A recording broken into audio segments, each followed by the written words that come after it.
Your life journey doesn't stand still, and neither should your wealth. Welcome to Wealth on the Move, the podcast. For decades, we have been trusting a portfolio that may not be built for us. We've either been trusting our thoughts about risk or a traditional 60-40 portfolio that has matriculated through society.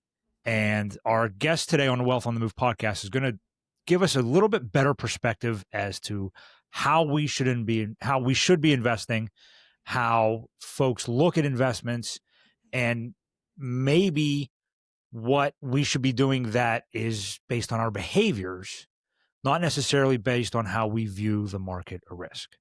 Welcome back to another episode of Wealth on the Move, the podcast. I'm your host, Will Hoffman. And today we have Felipe Toews. Felipe is the CEO of Toews Asset Management and the author of the book, The Behavioral Portfolio. And I got to meet Felipe when we were at Future Proof in California and had a really great conversation that, it blew my mind. Set me back in my seat because for 23 years, we have been constructing portfolios for folks based on how they view risk or what their goals are, which has always been important to make sure you're investing alongside of your goals, but never really about our behaviors. And Felipe really struck a chord, was able to get through his book and have a lot of questions for him. But first, let me introduce Felipe Toews from Toews Asset Management. Felipe, thank you for joining us. Awesome to be here, Will. It's great seeing you again, and I'm excited about this podcast. Yeah, so give us a little background about yourself before we dive into the behavioral portfolio and your motivation to write that. Yeah, well, so I got into the field of asset management with an advisor out near Philadelphia. And way back, this was back in the 80s, so many of your listeners may not have been born yet then.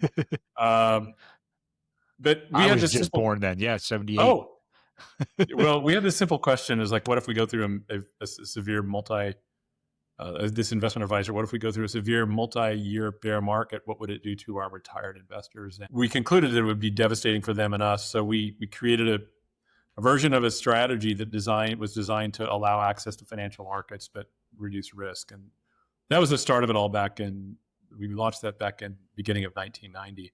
Okay. Along the way, one of the things we learned, Will, is that we've all of our asset management strategies are based on that simple idea of how do we protect people from severe down markets. But along the way, one of the things that we discovered was that if you don't add a layer of communications specifically tailored to keep people in that behavioral portfolio, that the timing of entry and exit into different types of things was abysmal. And most of the literature, Will, that we looked at was definitional. It wasn't like, how do you address portfolio decision-making so that people are able to make counterintuitive decisions? So that's been a multi-decades long exploration for us. And so I wrote the book as a way of shortening the learning curve from my 30 years to as long as it takes to read a book. To read the book. So that's well, if you're like me, I like audiobooks. You can speed it up to 1.25 and get through it in about 5.5 to 6 hours. So it's a good mechanism if you're on the road and want to understand this. It's a great way to read that or to get through the content. But we all know the statistics. The market averages somewhere between 9 and 10% every year, and the average investor does 3. And we also know that just the episode 2 before this, Nico and I discussed the Vanguard Advisor Alpha study that had been done really kind of over the history since you've created this. It's really kind of gone over the history of my career. And the biggest impact that financial advisors have is on the behaviors of their clients. And it adds 3% or sometimes more to their portfolio every year.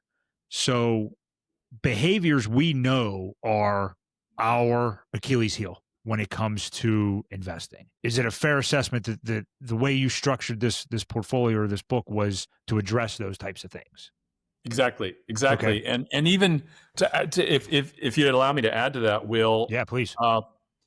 What I wanted to do was create an explicitly outlined proactive communications construct to allow investors and advisors to potentially follow Because the key is this: counterintuitive decision making, investing is really difficult. I mean, Yes. right now you could look at Mag 7 and Bitcoin and gold, and there's this desire to come into these things in a big way. And you've got the question: are people buying at the top? And so it's creating the ability to both position portfolios well, but also to prevent biases. And frankly, I think if you look at the investorscape as a whole, they have not made a lot of traction in that. Like if you look at investors generally, they're doing the same things they've done over and over again for a long do you time. attribute that to, we are really in the first wave of retirees that have been responsible for funding their own retirement? You wrote this book, or you said you started this project in the late 80s, early 90s. The 401k was established in 1987. And we saw all this movement away from pension. Is it a fair assessment that folks just don't have the behaviors yet because they haven't watched their predecessors? I'm a late Gen Xer, and my generation should have better behaviors than our parents, and our kids' generations should have better behaviors than us when it comes to asset management, because they would have watched the previous generation navigate funding their own retirement, where baby boomers just watch their parents pick a date and say, this is when my pension starts, this is when Social Security starts. Those are the only two decisions I have to make, and the behaviors don't matter, because the behaviors were up to folks in an ivory tower to manage that pension to make sure I got my check every month. That's an excellent point. Okay. That it is a new environment in terms of one's ability and the necessity of making sure that you're in control of investments and you're doing it in a way that doesn't blow up. So that's because that's where, we all know the market goes wild, our phones ring, and our mission becomes, because we know the history, hey, just stay the course. That has proven to be successful. It's hard, especially in March of 2009. That's hard in February of 2002. That was really hard just recently in April of 2025, when everything is changing and our retirements are at our thumbs, or in our advisor's thumbs, and my stomach hurts. What do I do? We tell them stay the course, and that is the last thing that anybody wants to hear. And March 2009 was the best time to get into the market, and folks looked at you like you were crazy when you said, I think you should buy more stocks now.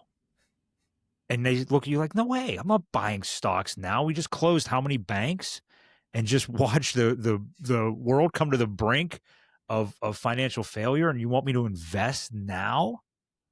And if we look at the returns since then, yes, you should have invested on that day. So how do we construct that portfolio that prevents us from getting in our own way, or from us preventing our clients from getting in their own way?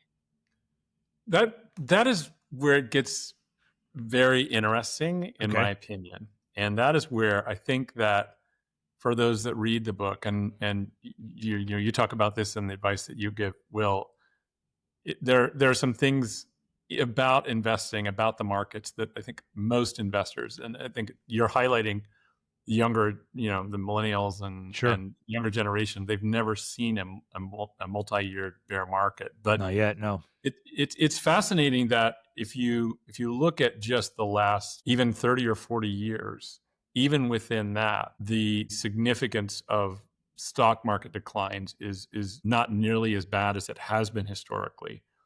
And although we've seen a bear market now in bonds for the last couple of years, most investors that are currently have assets exposed haven't experienced a long-term bear market in bonds. So if you you zoom out and look at the broader course of history, you'll find some things that change the way you think about portfolios. The most important is understanding that bear markets can be a lot worse even than the financial crisis. The financial crisis, the markets dropped for 16 months. And mercifully, from the bottom in April, The S&P rallied 70% by the end of the year of 2009. Right. You just had this massive, this meteoric rate, huge rally. But in the Great Depression, after 16 months of downturn, similar to what we saw in the financial crisis, the next year stocks lost another 48%. Right. And the year after that, they lost another 43%. So if you can just imagine the level of duress we felt already in 2009, and then what would have happened if that next year would have gone down. Then we had a nice bull market for a while, within another bear market. What you come away with, if you look at the broader course of history, is an understanding that, yes, the psychological part of it is super important, but even beyond that, there's the possibility based on the course of history that economically portfolios wouldn't be able to sustain retired investors. So then that changes your thinking to say like, okay. So Jack Bogle, the Vanguard funds, you talked about on your last episode, always just talked about the 60-40, and that's why we suggest some revisions to that basic approach. And is the revision different for everybody because everybody's behaviors are different? Because, you think about what has stopped those massive bear markets, and it's always been some sort of intervention, or at least the perception that what stopped those was some sort of intervention from government agencies. But you can't govern folks' behaviors when it comes to their money. Yeah. So what stops the next one from, what behaviors, I guess, should we be crafting portfolios around or looking for when we make the decisions of what our portfolio should look like? Well, so in the book, I use the example of a 60-40 model, and I take out 4% distributions, and it's the perfectly bad timing of investing right at the beginning of the Great Depression. Okay. So, or the stock market crash that led to the Great Depression. And that portfolio, during the bear market phase of that, it drew down, I think, 68%. So you'd be only with 32%. But then after the bear market was over, even though the market rallied after that, if you continue taking distributions, you would run completely out of money. So that changes the conversation from, because that's a math problem, right? Where what behavior did you have along the way is irrelevant. You have no money. so there's the economic part of it, and then there's the psychological part of that. Is that you'd never make it through that, right? You'd never staying the course didn't work in that scenario. 13 years into the bear market, if you had 32% of your portfolio left, you would leave stocks. And what's interesting is you'd leave stocks right before this massive stock rally and right before the bond bear market started. So I think what you think about is both addressing the economic challenges of the markets, but also then the psychology. And in the behavioral portfolio, I talk about how do you build portfolios that address both, that address the economic realities of how bad the markets can get and the sort of behavioral idiosyncrasies of investors. So I didn't really answer your question because I took a side.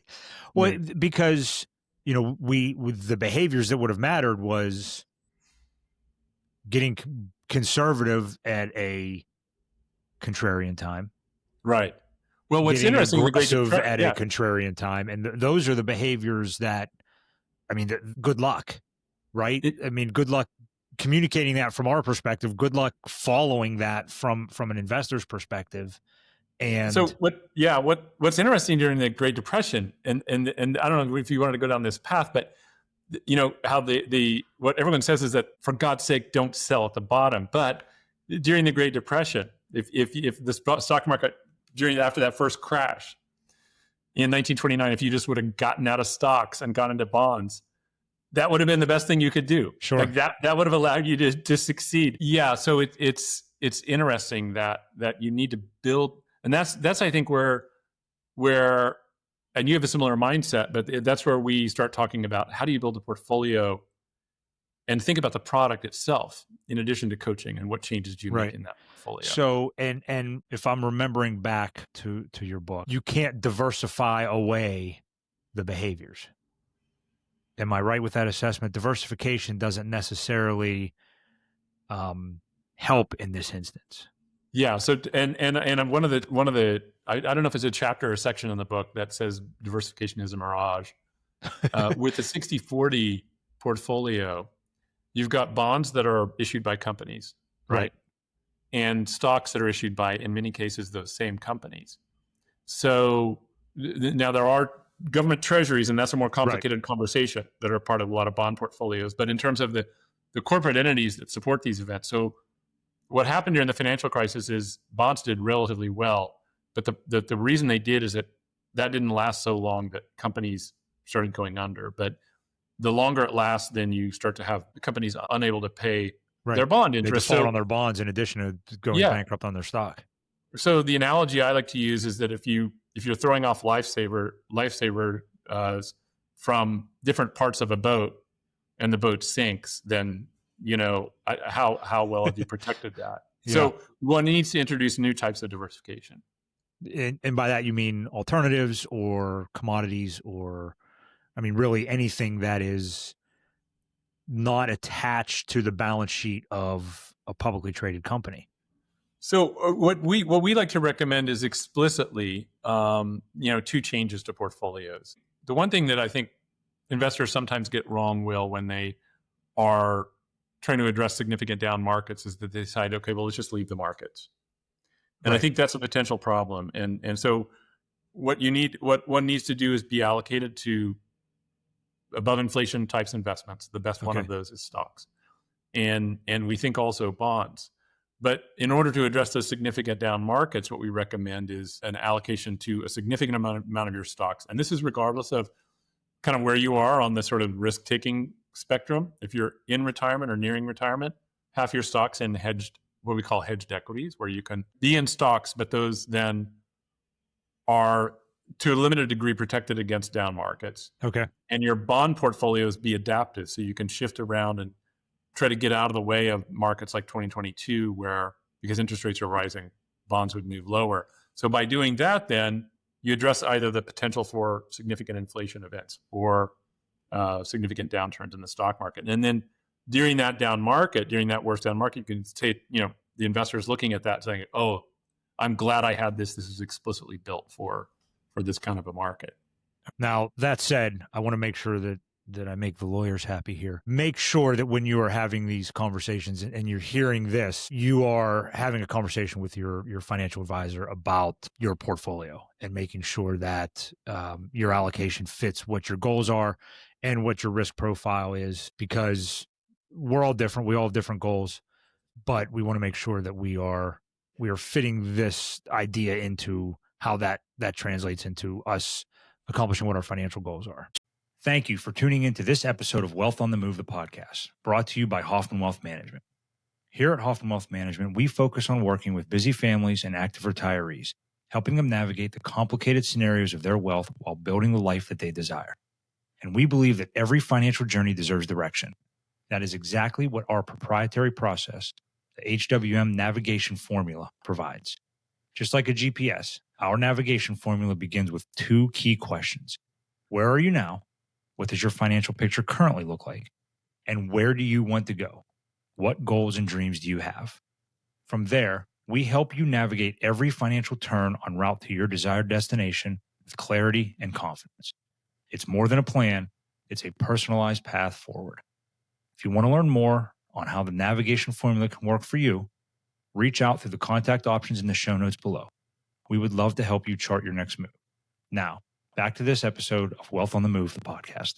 So is that all done to get us to behave the right way so that we aren't leaving at the wrong time or re-entering at the wrong time? Is that what those mechanisms are designed to do, so that when we now say or hear, hey, stay the course, the portfolio is insulated so that we can stay the course and be successful? Well, it is partially done just to address the economic realities of the markets so that you can potentially survive even the worst that the markets have to give. But from a behavioral perspective, in the second half of the book, what I talk about is having a proactive communications construct around understanding about financial markets. So we've done 3 different surveys for investors over the past, I believe, 7 years. And one of the questions we asked investors was, how bad were declines during the Great Depression, financial crisis, and the pandemic? Only about a quarter of investors understood how bad the markets were. Oh, wow. So that's the first step, is that did they think it was better or worse? in most cases they thought it didn't move down as much as it did. Okay. Right. So if you're an investor and you create a portfolio and then all of a sudden that portfolio is down more than you thought it could be, that's the recipe for not, for Sure. irrational, not, I would say rational behavior. You're like, wow, we're off the rails here. Is Right. everything okay? And then obviously, that often comes with all of the crazy media, and like, Right. Jim Cramer coming on the morning show and saying, sell all your stocks now. Right. That kind of crazy noise. Banks, like you were saying at the beginning, markets in turmoil is always what CNBC breaks into their regularly scheduled programming with markets in turmoil. Exactly. So and then there are other issues like bubbles and understanding it. So what we say is, for an investor, first of all, get an understanding of how bad the markets can be. So instead of trying to shy away from the fact that markets went down 86% over 3 years in the Great Depression, if you know that, then the very next question is, well, how am I prepared to address that possibility? So then explicitly, if you understand, okay, so not only are we not fearful of this type of market, but we've addressed it in the portfolio, and specifically this investment, this part of my stock portfolio might even do better as a result of a down market. If we don't participate in a lot of the down, and we are positioned to participate in the rebound, that's something we can look at as this plays out. But it's the key is, and I'm unsatisfied with this analogy because it's just kind of boring, but the fire alarm. Sure. With kids. Now, I don't think anyone's ever been in a fire at a school, right? So all of these fire alarms are happening. The false alarm or the test alarm goes off. Everyone leaves the school in a straight line. But you can just imagine if no one had ever planned for that and there actually was a fire in a school, people just running around in rooms like mad. So that's the basic idea, is that, okay, so we know what the problem is. We know explicitly, and now that's important, explicitly how the portfolio is addressed to, or built to address that kind of chaos. And then the final couple of steps are, what is our plan of action when that crisis plays out in great detail? Mm-hmm. And then get a pre-commitment from an investor saying, like, okay, I agree to do this. I understand we're going to do this. So now, instead of like starting to think about this when the crisis is playing out, and the investor starting to say, okay, maybe I should come up with a plan, or what am I going to do? It's all baked in, and they can feel good about part of the portfolio as it plays out. So it's all kind of combined. The portfolio is built to address it. You understand explicitly what's happening. That's, of course, potentially for a lot of additional, I know the regulators don't like peace of mind. So right. I'll say it again, a lot of potential understanding of how you're situated to address it. Well, and I mean, if you're listening, ask those questions now of your advisor, of your portfolio. I know that we're prepared to answer those questions. And there are things that I would suggest most advisors are up nights thinking about sometimes, when, what happens if, or what do we do when, and how do we have these processes in place? Because they can be like fire drills, or fires that are without a fire drill. If you look at the financial crisis, it was chaos. It was financial chaos for, the better part of 16 months. And a lot of times the folks who we turned to for information didn't have any. So what the hell do we do? And I'm sure the Great Depression was more financial chaos. It may have moved slower because there was no television or internet that was telling us how to think or what to think about that whole process. But, we had folks losing jobs and money and trying to sell their cars on the street to pay their bills. Fortunately, those are the only two in the United States that have emerged. But if you look at, after the financial crisis, look at what was happening in like Greece or Cyprus. Mm-hmm. I can't imagine the chaos of, hey, we may go to this Mac machine or this ATM Mac machine. Man, am I showing my roots here? We may go to an ATM. I think they still call it a Mac machine in Pittsburgh, Felipe. So that's, but there may not be any money. You may go to the ATM and dust comes out. And imagine the chaos that would ensue at that point. And how is your portfolio built for that? Now, again, we can sit here and say, oh, that'll never happen here. That can't happen here. That's kind of when you end up getting walloped over the head, because you have that mindset that this can't happen, that won't happen.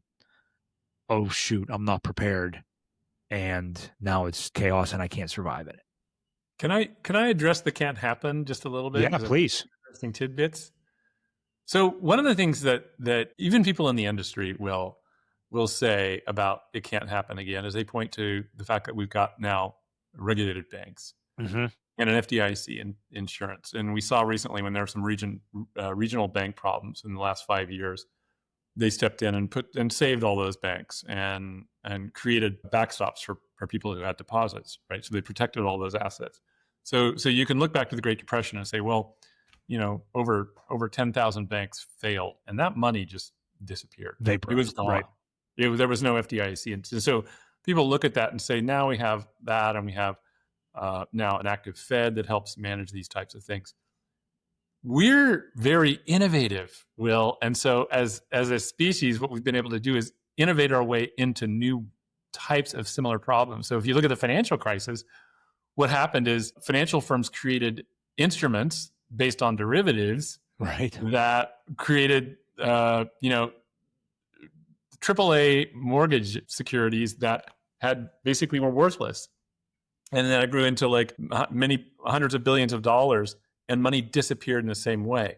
Can you think of any example of money that might disappear now? My best example, and I am not so with apologies to people listening to the podcast that are lovers of cryptocurrencies, but nothing amuses me more than watching the play out of Bitcoin. And yeah, I mean, it's a speculative asset. It's done extremely well. It could do extremely well in the future, but it's got a total market cap now of approximating $4 trillion. Imagine if we see Bitcoin go from the roughly 120,000 where it is now up to 1 million.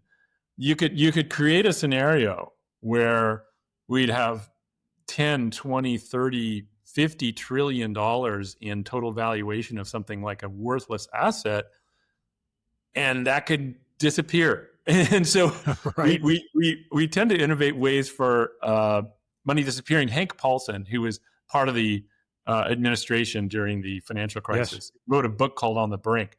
And he said that if we hadn't come in with the kind of fiscal and monetary measures that we did back in 2008 and 2009, that we would have had another Great Depression. Would the current administration, would the current legislature have an appetite to come in and make great fiscal stimulus right now if we had some kind of a similar event playing out? Maybe, probably. But I think that the idea that something like that could never happen again, it's possible that's a correct assessment. Because you think, well, I mean, we've been saying that going back to tulip bulbs. Exactly. Right? Exactly. Right. So do you want to bet on that, or do you want to take an approach more like, maybe my portfolio is a kind of risk that is worth thinking about contingencies, thinking about addressing those risks in the market, or do I just want to ignore it and pretend that everything's going to go great from here? Well, and to count on timing it correctly is a fool's errand. Would you agree? I would. Well, I want to stay as aggressive as I can now. Yes. But I'll know when the timing is correct to not be aggressive anymore. And when I say it's a fool's errand, not just for individuals, I mean, that's a trap that we have as advisors have to make sure we don't fall into, because we can all think we're going to see the whites of the eyes of a market downturn. We're not. We're none of us are going to get it right. Some of us may get it right once, but that's a fool's errand to be on, to think you're going to time it correctly when it matters. Will, have you, in your practice, I'm sure you've been through different markets, and how for the investors that wanted to kind of time it, what was that play out for you?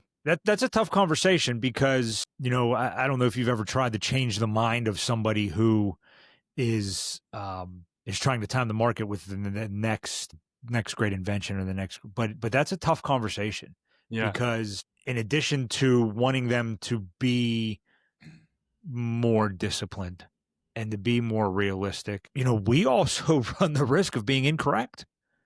And if you talked somebody out of the next Amazon or the next Tesla or the next great invention, that can be as painful as letting them get into it and then coming back with a $0 share price. So, and that it's interesting there as the market bulls like mature and you reach the top of, and we've had a great bull market here for the last number of years now. It's almost as though the markets create these psychological traps where I remember during the internet bubble increase in '98 there was a big down market that was just a kind of a false bottom, and then it rallied powerfully from there. And then during 1999, over and over again, it would move down 10%. So there would be all these examples, Will, of the markets saying, yeah, you might want to sell, and someone might have panicked. But what investors learned is they learned that, oh no, those are buying opportunities. So you go through this training program of how to understand the markets, and then you get to the top, which is in March of 2000. And now let's say it goes down that first 10%, and it's actually the beginning of the real crash that lasts for almost 3 years. Do you think that that's the beginning of the crash? Do you have any idea that that's the beginning of the crash? Or do you think that it's just another test and it's another, time to buy? Right. And so there's no way to know. It's funny, like no one really does know, Will. And so then I remember having conversations with financial advisors because we had strategies that were hedged against down markets and lost almost nothing during the financial crisis. And then when the market was down 50%, I would be having conversations with advisors saying, should we go into your hedged equity strategy now? Or is it going to rally from here? And I'm like, right. So you can just write all the way down thinking like not knowing whether it's the test to teach you to buy at the low or whether it's just going to move down another leg lower. But you kind of what we've concluded is that you either plan for it before it starts or you're too late. And so that's where it comes back to like that behavioral portfolio approach. So, but the important thing is, one of the things you said, Will, is that you don't know when it's going to end. Even though we've had this bull market, it could move another 50 or 100% higher. So you do want to position optimistically and not carve back your equities, but do build in some like automatic hedges with options or things like that to address the contingencies. So don't leave the markets, but hedge it. So, you talked about the 60-40 portfolio or the 730, which or whatever is the percentages Harry Markowitz's, brainchild. Right. What a different approach, and one that gains a lot of traction from financial advisors to their clients, is the bucket strategy, where you have 3 different buckets of money, one for now, one for a little bit from now, and then one for way later. Talk about that strategy a bit and how that maybe either helps or hurts the behaviors, and if that controls things, or if that's a better strategy to work from. Yeah, so I love bucketing for 2 reasons. The first reason is that it does help address risk because you're taking assets for income out of buckets that were not going to be moving down while you're taking money out, right? If you just have a 60-40 portfolio and you take money out equally, as the stock market moves down, you're selling out. So as good as dollar cost averaging is, when you're saving and you're buying in on a better share price on average, it's just the reverse when you're taking money out of a 60-40 portfolio. So by bucketing now, you're isolating the income buckets. That's also a powerful psychological tool because you know that even though the market is moving down, you have those growth assets that are designed for longer term. And so it's okay that they fluctuate. So there's this psychological, fixing to different assets. You've compartmentalized your reaction in the same way you've compartmentalized your money.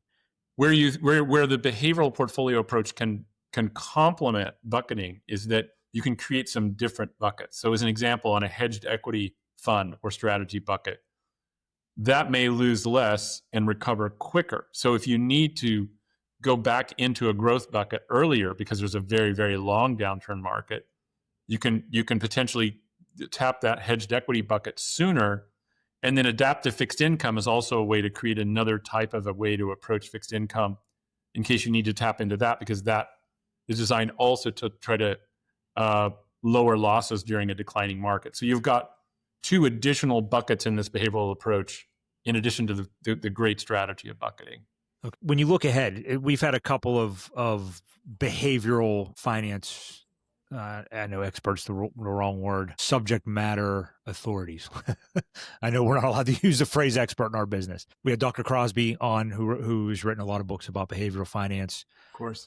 His colleague Naomi Wynn was on. Had a great. She wrapped my brain in a knot because of some of the things, kind of like you're doing right now.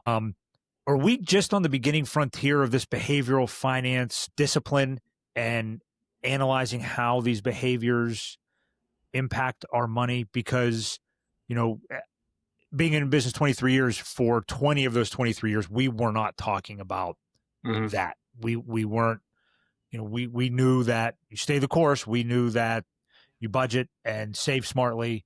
And if you didn't have any money. You weren't accumulating what you could, and then kind of Dave Ramsey comes in and tells us, listen, your behaviors are getting in the way. Your behaviors are, and more on the spending and saving side than the investing. And you all are now taking it to another level with the behaviors around how we approach our investments. Where do you see this study of behavioral finance going from here?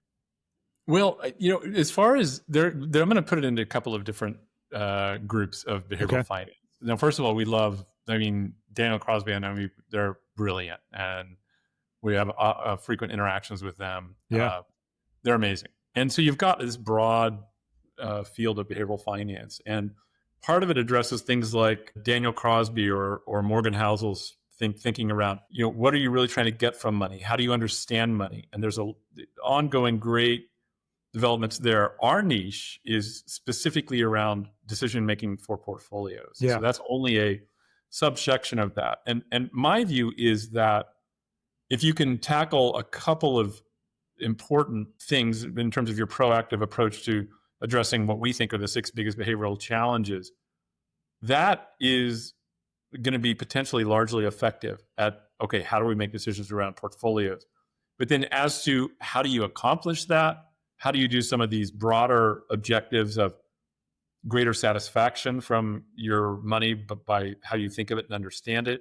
I think there's a lot of room for development in the future. I'm very optimistic. Yeah, especially for my profession, coaching us on how to coach our clients is going to be I think a big niche that both from the asset management side or the portfolio management side and on the spending saving aspect of it is an area where I think all of my peers would agree that we are ill-equipped to help folks, whether it's being more consultative or being more compassionate when it comes to some of those things, or understanding, again, we are coming out of this pension, Social Security only generation and into this, the baby boomers are really the first, and not all of the baby boomers have had to fund their entire education. So Gen X will be the first generation that has to do that on their own.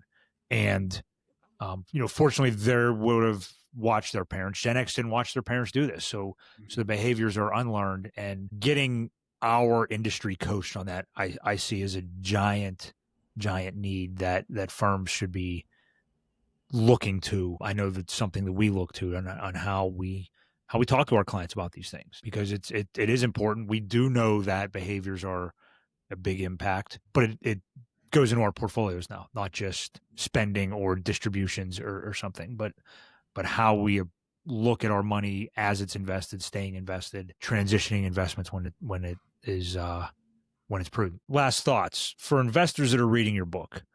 What's a mindset change that you hope that they adopt after completing the behavioral portfolio? My biggest wish is for investors to understand the broader course of history and some of the risks that live inside of conventional portfolios and make changes in a way that addresses those possibilities before any kind of major downturns happen. I gave a talk last week for a large group, and I made the statement that is my belief that this is likely the most consequential moment in my career due to the fact that high stock valuations, as well, but the big one, Will, is the risk from sovereign debt and the fact that maybe this time won't be as straightforward as the financial crisis. And I think that big debt creates risks for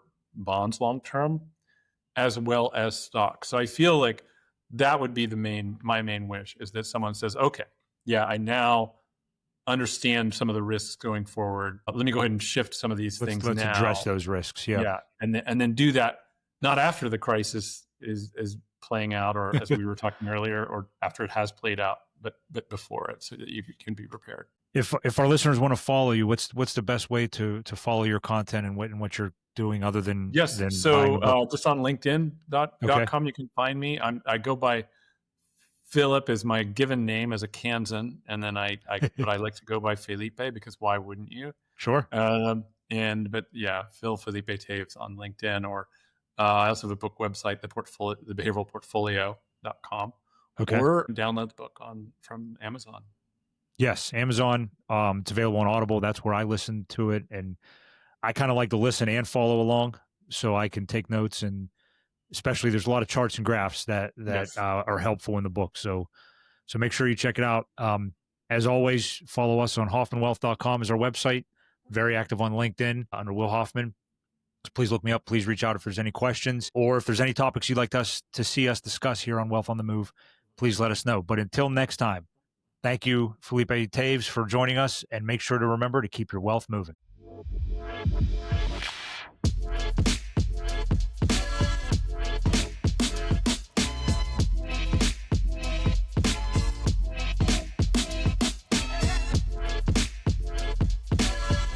Felipe Toews and Toews Asset Management are not affiliated with Hoffman Wealth Management and Private Advisor Group. Will Hoffman offers investment advice through Private Advisor Group, which is a federally registered investment advisor.